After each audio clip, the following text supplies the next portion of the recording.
Hi అండి, నమస్తే. Welcome to my channel. నేనైతే 7 శనివారాల వ్రతం చేస్తున్నానండి. నాదైతే 5వ శనివారం కంప్లీట్ అయిపోయింది. ఎవరైనా 7 శనివారాల వ్రతం స్టార్ట్ చేయాలనుకునే వారికి ఈ వీడియో అనేది యూస్ఫుల్ అవుతుంది అనుకుంటున్నాను. చిన్నపాటి టిప్స్తో ఈ వీడియో అనేది షేర్ చేస్తున్నాను.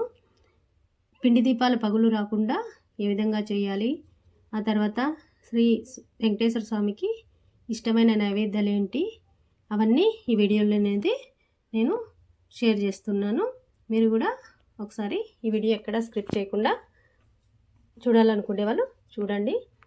ముందుగా వచ్చేసి ఒక కప్పు బియ్యపిండి తీసుకొని కొద్దిగా బెల్లము నెయ్యి వేసేసుకొని ఆ విధంగా కలుపుకొని మిక్సీ పట్టేసుకొని ఆ తర్వాత కొద్దిగా నీళ్ళు వేసుకొని పిండి ముద్దలాగా తయారు చేసుకుంటాము. అదేవిధంగా నువ్వుల ఉంటలు వచ్చేసి స్వామివారికి ఎంతో ఇష్టమైన నువ్వుల ఉంటలు వచ్చేసి అదే మిక్సీ జార్లో వేసుకొని నువ్వులు, పచ్చి నువ్వులు, తర్వాత కొబ్బరి రొంత, ఆ తర్వాత బెల్లం రొంత కలిపేసుకొని మిక్సీ పట్టేసుకొని ఆ విధంగా నువ్వుల ఉంటలు అనేది మనము తయారు చేసుకుంటాము. శ్రీ వెంకటేశ్వర స్వామికి వచ్చేసి నువ్వుల ఉంటలు చాలా ఇష్టము. అదే నువ్వుల ఉంటలు ప్రసాదంగా పెట్టేసి మన ఇంట్లో వాళ్ళు మాత్రమే వాటిని స్వీకరిస్తాము. బయట వాళ్ళకి ఎవరికి పెట్టకూడదు. పిండి దీపాల కోసం పిండి ముద్దను తయారు చేసుకున్నప్పుడు పచ్చి పాలను కానీ లేదంటే కొద్దిగా నీళ్ళను కానీ వేసుకుంటాము. అది ఒక 10 నిమిషాలు 20 నిమిషాలు ముందుగా నానబెట్టుకొని పక్కన పెట్టేసుకున్నామంటే మనము అవన్నీ రెడీ చేసే లోపల అది నానిపోయి ఉంటుంది. తర్వాత పిండి ముద్దకు అనేది బాగా వస్తుంది పిండి దీపాలు తయారు చేసుకోవడానికి. ఈ విధంగా నేను వీడియోలో చూపిస్తున్న విధంగా నువ్వుల వంటలు అయితే 7 కానీ 8 కానీ తయారు చేసుకుంటాము. స్వామివారికి ఎంతో ఇష్టమైన ఈ నైవేద్యం అనేది. ఆ తర్వాత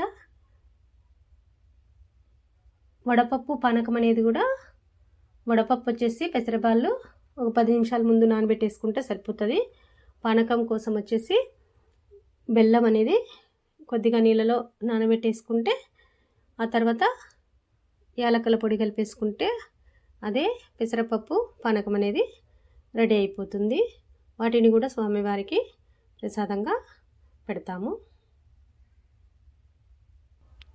అదేవిధంగా ఒక పీటను అనేది తీసుకొని ఆ పీటని బాగా పసుపు నీళ్ళతో అలుక్కొని తర్వాత దానిపైన ముగ్గు పెట్టేసుకొని పసుపు కుంకుమలతో అలంకరించుకొని దానిపైన ఒక క్లాత్ అనేది పరిచేసుకుంటాము. ఎల్లో కలర్ క్లాత్ కానీ లేదంటే రెడ్ కలర్ క్లాత్ అయినా పరిచేసుకొని ఆ విధంగా స్వామివారిని ఆ పీట పైన కూర్చోబెట్టేసి పూజ అనేది చేసుకుంటాము. తర్వాత కలశం అనేది పెట్టుకొని స్వామివారికి కుంకుమ బొట్టలు పెట్టేసుకొని గంధము కుంకుమలతో అలంకరించుకుంటాము. ఫోటోకి అయితే నేను ఆ విధంగా గంధం కుంకుమలతో అలంకరించుకొని తర్వాత విగ్రహాన్ని కూడా అదే విధంగా బాగా కడుక్కొని గంధం కుంకుమలతో అలంకరించుకుంటాము. స్వామివారికి ఇష్టమైన తులసిమాల ఉంటే తులసిమాల వేస్తారు, లేదంటే ఇప్పుడైతే మల్లెపూల కాలం కాబట్టి మల్లెపూలు పెట్టినామంటే ఎంతో సువాసన భరితంగా ఉంటుంది. స్వామివారికి ఇష్టమైన సువాసన భరితమైన వస్తువులు అనేది మనము అక్కడ పెట్టాలి. పచ్చకర్పూరము, తర్వాత జవ్వాదు అనేది కూడా వేసుకుంటాము. ఆ విధంగా బియ్యం కొద్దిగా పోసుకొని స్వామివారిని ఆ పీట పైన పెట్టేసుకుంటాము. అదేవిధంగా విగ్రహాన్ని కూడా ఆ విధంగా అలంకరించుకొని ఆ విగ్రహం కింద కూడా కొద్దిగా బియ్యం అనేది పోసుకొని ఆ విగ్రహాన్ని కూడా అక్కడ నేను పెట్టేసుకొని పూజ చేస్తాను. విగ్రహం అయితే చాలా బాగుంది కదా. మీకు ఈ విగ్రహం అనేది నచ్చిందా లేదా ఒకసారి కామెంట్ రూపంలో తెలపండి. ఎవరైనా నా వీడియో కొత్తగా చూస్తున్నట్టయితే సబ్స్క్రైబ్ చేయడం మర్చిపోద్దండి. అదేవిధంగా ఫ్రెండ్స్కి ఫ్యామిలీ మెంబర్స్కి కూడా షేర్ చేయండి. ఉపయోగపడుతుంది అనుకునే వాళ్ళకి తప్పకుండా షేర్ అనేది చేయండి. ఆ తర్వాత దీపాలు పెడతాము కాబట్టి పిండి దీపాలు, వాటి కింద కూడా కొద్దిగా బియ్యం పోసేసుకొని ఆ బియ్యం పైన 2 తమలపాకులు అనేది పెట్టేసుకొని దానిపైన పిండి దీపాలు అనేది పెట్టుకుంటాము. ఆ తర్వాత మనకి ఇష్టం వచ్చిన ఫ్రూట్స్, అరటి పండ్లు కానీ ద్రాక్ష కానీ స్వామివారికి చాలా ఇష్టము, వాటిని ప్రసాదంగా పెట్టుకోవచ్చు. మనకి ఏవి అవైలబిలిటీ ఉంటే అవి ఆ ఫ్రూట్స్ అనేది మనము పెట్టుకుంటాము. ఫస్ట్ వారం ముడుపు కట్టింటాం కాబట్టి ఆ ముడుపును అనేది అక్కడ పెట్టుకొని మనము అక్షింతలు పువ్వులతో పూజించుకోవాలి. మన కోరిక అనేది చెప్పుకొని ఆ పూజ అనేది చేసుకుంటాము. కలశం అనేది ఆచారం ఉండేవాళ్ళు కలశం పెట్టుకుంటాము.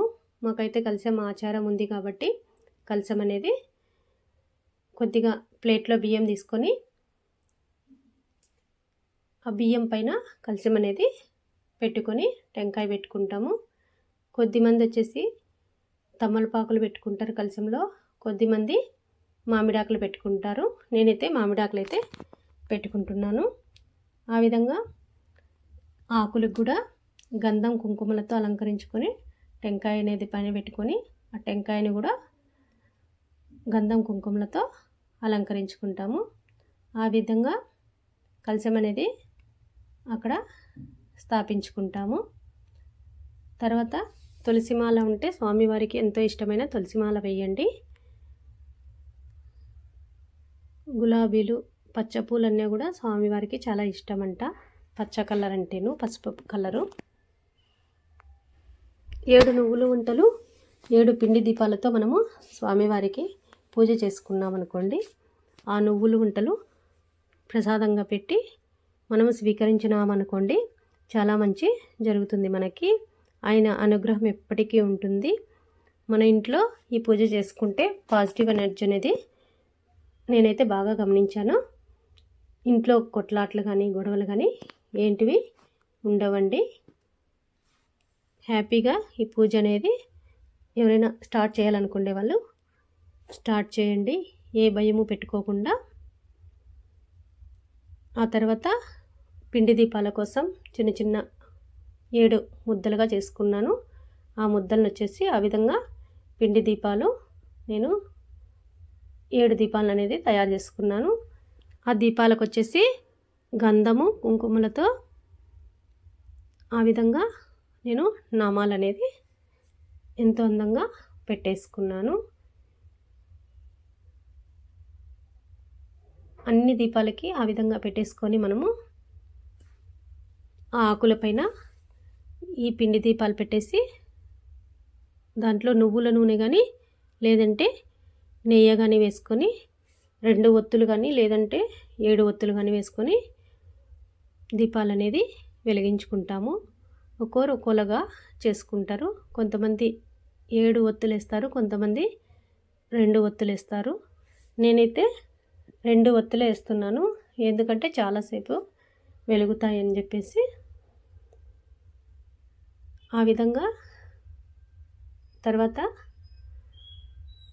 పసుపు గణపతి కోసం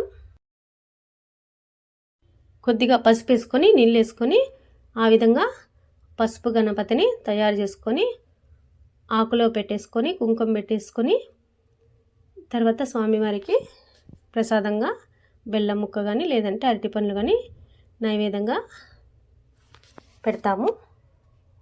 నేనైతే 2 ఒత్తులు వేసుకొని ఏకహారతితో ఆ దీపాలు అనేటివి వెలిగించుకుంటాను.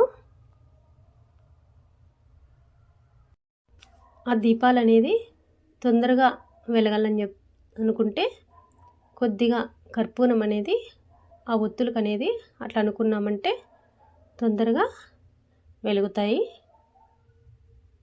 ఆ తర్వాత నేను గోవిందనామాలు అనేది చదువుకుంటాను.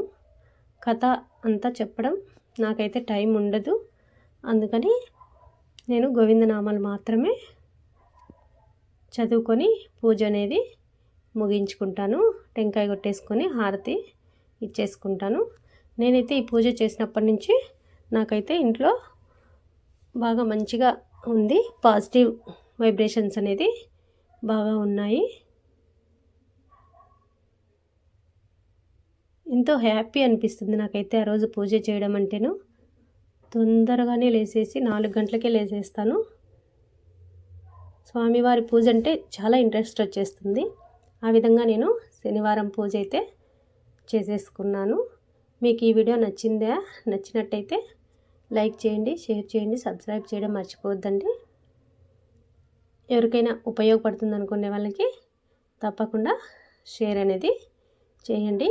నేను ఇంకా ముందు వీడియోస్లో ఇంకా డీటెయిల్గా పెట్టాను. అవి కూడా వీలైతే ఒకసారి చూడండి.